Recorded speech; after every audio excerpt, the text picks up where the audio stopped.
नमस्कार। All India anganwadi खबर channel में आप सभी दर्शकों का बहुत बहुत स्वागत है। उत्तर प्रदेश सरकार आंगनबाड़ी मानदेय वृद्धि जो है ना करते हुए कुछ अलग ही कर रही है। ये खबर हमें एक दर्शक ने भेजी है। इसमें जो है बाकायदा न्यूज फॉर्मेट में एक आर्टिकल छापा गया है। वैसे तो इसे हल्की नज़र से आप देखेंगे तो आपको लगेगा कि कोई खबर छपी है, लेकिन ये खबर नहीं है, सरकार का प्रचार है। अभी हम आपको बताएंगे भी कैसे ये विज्ञापन का रूप है। विज्ञापन आपने देखे होंगे जी, देखिए नीचे लगा हुआ है। ये देखिए छोटा सा आपको दिखाई दे रहा है। ये विज्ञापन रंग बिरंगे देखे होंगे, लेकिन अब खबरें भी विज्ञापन के तौर पर अखबारों में छपने लगी हैं। अभी आप यहाँ देख रहे हैं नियत, नीति और नतीजा लिखा हुआ है।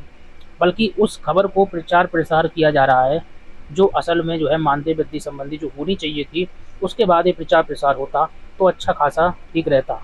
लेकिन उसकी जगह पर क्या हो रहा है, अभी हाल ही में जो है सरकार ने पोषण आहार सिस्टम को बदलाव किया है, तो उसी का प्रचार प्रसार है।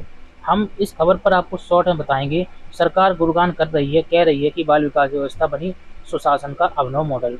यानी कि पैसा दो तो ऐसी खबरें आप भी छपवा सकते हैं। फिलहाल सरकार ने इसके लिए अच्छा खासा पैसा दिया होगा, क्योंकि यहाँ पर आपको एक मैं दिखा दूँ कि देखिए यहाँ पर लिखा है ये मीडिया सोल्यूशन नाम से कुछ लिखा है। हाँ, मीडिया सोल्यूशन इनिशिएटिव। इसका मतलब ये होता है कि ये विज्ञापन की तर्ज पर ही है और यहाँ पर सरकार का गुणगान किया गया है खबर के फॉर्मेट में। अब आपके विभाग से जुड़ी हुई है तो इस कारण से हम ये दिखाएंगे, और ये खबर पूरे यूपी भर में निकाली गई है। फिलहाल इस खबर को कुशीनगर से आप लिखा हुआ देख रहे हैं, लेकिन ये सभी जनपदों में गई है। चलिए जानते हैं इसमें छोटे मोटे तौर पर क्या लिखा गया है, पहले ही समझते हैं। यहाँ पर लिखा हुआ है योगी सरकार ने स्वयं सहायता समूह एसएचजी को जिम्मेदारी देकर पोषण व्यवस्था से हटाया ठेकेदार मॉडल। तारीफ लिखी है। पूरी खबर में आपको तारीफ ही तारीफ नजर आएगी, लेकिन जो असल में तारीफ होनी चाहिए थी वो उसका जिक्र यहाँ पर नहीं है, क्योंकि इन्होंने मानदेय वृद्धि की ही नहीं। बल्कि मानदेय वृद्धि करते फिर ऐसी खबरें छपवाते तो एक अच्छी और सराहनीय पहल कही जाती, लेकिन उससे पहले ही इन्होंने ऐसी खबरें छपवा दी। ये पेड न्यूज है, यानी कि पैसा देकर छपवाई जाती हैं। आगे आपको बता देते हैं क्या निकल कर आ रहा है। 2017 से पहले कुपोषण, भ्रष्टाचार और कागजी व्यवस्था का शिकार था विभाग। आज डिजिटल निगरानी और जवाबदेही पहचान बनाए। ये भैया सबको पता है, इसमें छपवाने की क्या दिक्कत थी। ऐसे में सरकार जो है फिर से बाय बाय कर रही है। मानदेय वृद्धि के नाम पर जो है कुछ नहीं किया जा रहा। मोबाइल वितरण किए जा रहे हैं 1.23 लाख से अधिक स्मार्टफोन, पोषण ट्रैकर और चेहरे की पहचान प्रणाली। एफआरएस में पारदर्शिता सुनिश्चित की गई। ये सब बातें कही गई हैं, और यही विस्तार से जो है अंदर भी खबर में भी आपको देखने को मिलेगा। पहले ही हमने आपको बताया कि पैसा देकर छपवाई जाती हैं ऐसी खबरें, तो इन पर कुछ भी लिखवाया जा सकता है। हालांकि गवर्नमेंट जो है वही लिखवाती है जो कर रही होती है। अब यहाँ पर मानदेय के बारे में इन्होंने क्यों नहीं लिखवाया कि मानदेय जो है अल्प दिया जा रहा है, और हमने जो ऐलान किया था, यानी कि सरकार द्वारा कहा जा रहा था कि वो मानदेय वृद्धि करेंगे, वो कब तक करेंगे इसके बारे में कोई जिक्र नहीं। बल्कि जो है इतने समय से प्रदर्शन मांग उठ रही है, फिर भी जो है अभी तक इस संबंध में कोई बात निकल कर सामने नहीं आ रही है। गवर्नमेंट कब तक जो है फैसला बड़ा करेगी, इसका इंतजार लाखों आंगनबाड़ी बहनों को है। इस खबर पर आपकी क्या राय है, कमेंट बॉक्स में बताइए। चैनल को सब्सक्राइब कर लें, फेसबुक पेज पर देख रहे हैं तो लाइक करें, फॉलो करें। चलिए आगे आपको बता देते हैं थोड़े से। ये देखिए पूरे गुणगान किए गए हैं पूरी खबर में। यहाँ पर सक्षम आंगनबाड़ी केंद्र जो है बनाए गए हैं उसके बारे में जिक्र है। कुपोषण के बारे में खासतौर पर इन्होंने इस आर्टिकल को दिया है। आंगनबाड़ी केंद्रों में जो व्यवस्थाएं बढ़ा दी गई हैं, यानी कि बजट जो है प्रदेश में 236 करोड़ की लागत से सरकार ने बताया कि 23,697 आंगनबाड़ी केंद्रों को सक्षम आंगनबाड़ी के रूप में विकसित किया गया है। जाहिर सी बात है, जब केंद्र सरकार पैसा दे रही है, राज्य सरकार दे रही है, तो प्रचार प्रसार तो होगा ही। वही पैसा जाहिर सी बात है, सब जनता का पैसा होता है, इसी कारण से ये सब निकाला जाता, दिखाया जाता है कि भैया हमने आपके लिए व्यवस्थाओं को दुरुस्त कराने के लिए इतना पैसा खर्च कर दिया। डिजिटल तकनीक से आई अभूतपूर्व पारदर्शिता, यहाँ पर एफआरएस का भी जिक्र किया गया। और कुपोषण के खिलाफ लड़ाई में दिखे ठोस नतीजे। यहाँ पर वही सब कहानी यहाँ पर भी लिखी गई है। महिला सशक्तिकरण को भी मिली नई दिशा। अब ये तो मजाक है, ये जो यहाँ पे इन्होंने लिखा है तो मजाक बना हुआ है। इन्होंने लिखा क्या है, बाल विकास विभाग में लागू सुधारों से महिला सशक्तिकरण की भी नई गति दे दी गई। स्वयं सहायता समूह की भागीदारी बढ़ने से महिलाओं को अवसर प्राप्त हुए। बीसी सखी का भी जिक्र किया गया है। आंगनबाड़ी कार्यकर्ता सहायिकाओं के मानदेय में वृद्धि, प्रशिक्षण कार्यक्रम का विस्तार था। स्वास्थ्य सुरक्षा योजनाओं से जुड़ाव ने उन्हें अधिक सक्षम और प्रभावी बनाया। अब यहाँ पर एक और मजाक कर दिया सरकार ने, इसीलिए कहते हैं पैसा दे तो अखबार वाले कुछ भी छाप देते हैं। अब यहाँ पर देखो, यहाँ पर इन्होंने लिखा है, गौर से देखो इस बात को। आंगनबाड़ी कार्यकर्ता सहायिकाओं के मानदेय में वृद्धि, एक कब हुई मानदेय में वृद्धि, बल्कि मानदेय वृद्धि को लेकर जो है इतने समय से मांग की जा रही है, अभी तक कोई बड़ा फैसला नहीं हुआ। तो यहाँ पर लिख दिया गया मानदेय वृद्धि। प्रशिक्षण कार्यक्रमों का विस्तार, स्वास्थ्य सेवाएं सुरक्षा योजनाओं से जुड़ाव से अधिक सक्षम बनाया गया है। कुछ बातें ऐसी हैं जो छपवाई जा सकती है, लिखवाई जा सकती हैं। फिलहाल इस खबर पर आपकी राय क्या है वो बताएं। अब चलिए अगली अपडेट जान लेते हैं। उत्तर प्रदेश में आंगनबाड़ी की बम्पर भर्ती चल रही है। जहाँ जहाँ पहले जनपदों में भर्तियाँ संपन्न हो गई थी या खाली जिन जनपदों में पद रह गए हैं तो उनमें फिर से एक बार भर्ती प्रक्रिया शुरू कर दी गई है। अभी हम आपको दिखाएंगे वो जनपद, साथ ही जो है साइट जो ऑनलाइन पोर्टल है उसमें भी बड़ा अपडेट देखने को मिल रहा है, उसमें भी कई सुधार किए गए हैं।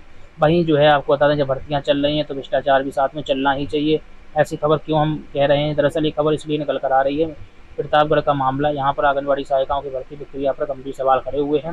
विकासखंड बाबा बेलखर नाथ धाम की एक आंगनबाड़ी कार्यकर्ता ने ब्लॉक कार्यालय में एक लिपिक पर 1 लाख रुपए रिश्वत लेने के बावजूद नियुक्ति न कराने का आरोप लगाया। शिकायतकर्ता का दावा है कि अब रुपए वापस मांगने पर भी उसे लगातार टाल मटोल किया जा रहा है। तो समझा जा सकता है 1 लाख रुपए, इनकी शकल भी दिखा देते हैं आपको, इन्होंने आरोप लगाए हैं। आगे आपको बता देते हैं खबर है क्या। हालांकि जो है रुपए लेने के बाद भी उनकी बेटियों का चयन नहीं हो सका। मालती यादव ने लिपिक से संपर्क किया तो उसने चयन न होने के कारण तकनीकी समस्या बताया और रुपए वापस करने का आश्वासन दिया है। फिलहाल शिकायतकर्ता का कहना है कि पिछले 1 महीने से लिपिक लगातार टाल मटोल कर रहा है। तो बड़े कमाल की बात है कि 1-1 लाख रुपए लेकर जो है भर्तियाँ की जाएंगी तो कैसे जो है पारदर्शी होंगी, ये भी बड़ा सवाल है। न्याय की आस में मालती देवी ने डीपीओ के कार्यालय विकास भवन पहुंचकर पूरे मामले की शिकायत दर्ज कराई है। दावा किया गया है कि डीपीओ ने संबंधित लिपिक को फटकार लगाई, तत्काल रुपये लौटाने के भी निर्देश दिए थे। फिलहाल ऐसे जो है मामले निकल कर आ रहे हैं। अब भर्तियाँ तो ताबड़तोड़ यूपी में चल रही हैं, अभी हम आपको वो दिखाने वाले हैं। जितने भी दर्शक देख रहे हैं चैनल को सब्सक्राइब नहीं किया तो कर लें, लाइक और शेयर करना मत भूलें। चलिए अब जान लेते हैं उत्तर प्रदेश के गाजीपुर से एक बड़ी अपडेट आ रही है, इसको भी समझ लेते हैं। दरअसल जिले में संचालित सभी आंगनबाड़ी केंद्रों की मैपिंग परिषदीय प्राथमिक और उच्च प्राथमिक विद्यालयों के साथ की जाएगी। अभी तक परिषदीय विद्यालय 200 मीटर दूर आंगनबाड़ी केंद्रों की मैपिंग की गई थी। अब ग्रामीण क्षेत्र में विद्यालय से 1 किलोमीटर दूर और शहरी क्षेत्र से 500 मीटर दूरी पर जो है आंगनबाड़ी केंद्रों की मैपिंग कर यहाँ पका बकाया भोजन उपलब्ध कराया जाएगा। गाजीपुर से ये खबर है। चलिए अब बात कर लेते हैं अगली अपडेट। बाल विकास पुष्टाहार जो है निदेशालय एवं महानिदेशक स्कूली शिक्षा ने एक आदेश संयुक्त तौर पर जारी किया है। इसमें कहा गया है कि बाल विकास पुष्टाहार विभाग की ओर से हॉट कुक्ड मील पोर्टल तैयार कर लिया गया है। प्रत्येक आंगनबाड़ी केंद्र को उसके सबसे निकट प्राथमिक विद्यालय से जोड़ा जाएगा, ताकि जो है बच्चों को स्कूल रेडीनेस, शिक्षा, पोषण और स्वास्थ्य सेवाओं का लाभ हो सके। अभी तक जो है पोर्टल पर केवल को लोकेटेड आंगनबाड़ी केंद्रों, बाल बालिकाओं को ही फिट किया गया, लेकिन उनकी मैपिंग किन विद्यालयों के साथ है इसका ब्यौरा नहीं है। फिलहाल ये अपडेट निकलकर बड़ी आ रही है। इस मामले में जिला समन्वयक सर्वजीत यादव ने कहा है कि आंगनबाड़ी केंद्रों को निकटतम विद्यालयों से मैप करके जोड़ने के निर्देश शासन ने दिए हैं। फिलहाल 30 जून तक पूरे करने के निर्देश हैं। चलिए अब जाते जाते एक और खबर जान लेते हैं जिसके बारे में हम चर्चा कर रहे थे। भर्तियों से जुड़ी हुई बहुत सारे जनपद अपडेट हो गए हैं, इसको जानते हैं। फिलहाल आपको बता दें, उत्तर प्रदेश आंगनबाड़ी भर्ती.in जो साइट है आपकी, इसमें जो है तमाम अपडेट देखने को मिल रही है। पोर्टल में बहुत सारे बदलाव देखने को मिल रहे हैं। फिलहाल तो ये बदलाव देखिए इंपॉर्टेंट लिंक में देखने को मिल रहा है। यहाँ पर लिखा है आंगनबाड़ी वर्कर्स। अगर आप ओल्ड आंगनबाड़ी वर्कर वैकेंसी के बारे में जानना चाहते हैं तो लॉगिन कर सकते हैं। ओल्ड आंगनबाड़ी वर्कर वैकेंसी जो है यहाँ पर भी लॉगिन कर सकते हैं। New anganwadi worker vacancy login कर सकते हैं। New anganwadi worker vacancy registration भी कर सकते हैं। हेल्प प्रो के लिए भी यही व्यवस्था दी गई है। अब हम लेटेस्ट अपडेट जान लेते हैं कि कहाँ कहाँ से जो है किन किन जनपदों में भर्तियाँ फिलहाल चल रही हैं, उसके बारे में अपडेट यहाँ पर क्या निकल कर आ रही है। तो फिलहाल देखिए, मेरठ वालों के लिए खुशखबरी है, एक्टिव मोड में है। 27 जून से आवेदन शुरू हो गए हैं, 17 जुलाई तक किए जा सकेंगे मेरठ वालों के लिए। बागपत वालों के लिए खुशखबरी है। और यहाँ पर ये देखिए गौर से, जो हेल्पर भर्ती है यहाँ पर है और वर्कर भर्ती है यहाँ पर है। बागपत में आंगनबाड़ी सहायिका भर्ती है और इसमें जो है 16 जुलाई लास्ट डेट रखी गई है। और अब नीचे चलते हैं। बागपत में आंगनबाड़ी जो है भर्ती 16 जुलाई रखी गई कार्यकर्ताओं के लिए। बिजनौर में भी निकली हुई है, बिजनौर आप देख सकते हैं। बिजनौर में सहायिका भर्ती चल रही है, ये 15 जुलाई जो है लास्ट डेट रखी गई है। और इसी के साथ ही जो है कन्नौज में कार्यकर्ता भर्ती है, 26 जून से शुरुआत हो गई है, 16 जुलाई यहाँ पर लास्ट डेट रखी गई है। फिलहाल बिजनौर में भी है कार्यकर्ता भर्ती। कानपुर नगर में कार्यकर्ता भर्ती है, 15 जुलाई लास्ट डेट रखी गई। ललितपुर में जो है 9 जुलाई लास्ट डेट रखी गई है। तो इस तरीके से आप लोग आवेदन कर सकते हैं। चैनल को सब्सक्राइब के साथ ही लाइक और शेयर करिए। फिर मिलते हैं नई अपडेट।